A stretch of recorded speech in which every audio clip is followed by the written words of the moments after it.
ഈശോയിൽ ഏറെ സ്നേഹമുള്ളവരെ, നിങ്ങൾക്ക് ശുഭദിനം ആശംസിക്കുന്നു.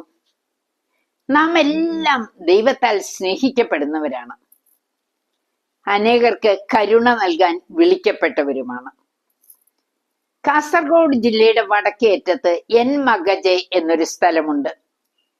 അവിടെ നോബർട്ടൻ സഭ ആരംഭിച്ച നവജീവൻ എന്നൊരു സ്ഥാപനമുണ്ട്. അംഗവൈകല്യം വന്നവരും ശരീരം തളർന്നവരും രോഗികളുമായ കുറെ പേര് അവിടെ ജീവിക്കുന്നുണ്ട്. എന്താണ് ഇതിന്റെ കാരണം?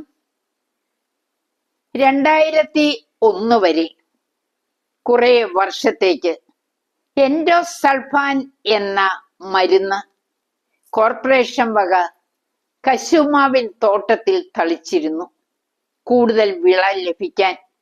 എന്നാൽ അത് വായുവും വെള്ളവും മണ്ണും മലിനമാക്കി. മനുഷ്യരുടെ ജനിതക ഘടകങ്ങളിൽ മാറ്റം വരുത്തി. പിറന്നു വീണ കുഞ്ഞുങ്ങൾ ദാരുണമായ ജീവിതവുമായി മുന്നോട്ട് പോകേണ്ട അവസ്ഥ. ഇന്ന് അനേകരുടെ സഹായം മൂലം ആ സ്ഥാപനം തുടരുന്നു.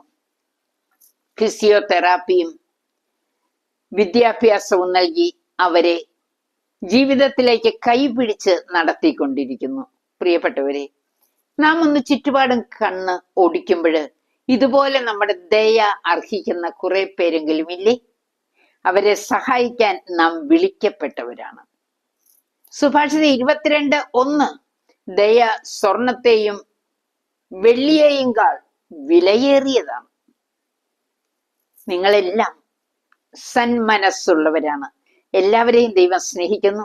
കൃപ നിറഞ്ഞ ഒരു ജീവിതമായിരിക്കട്ടെ നമ്മുടേതെല്ലാം. ആമേൻ.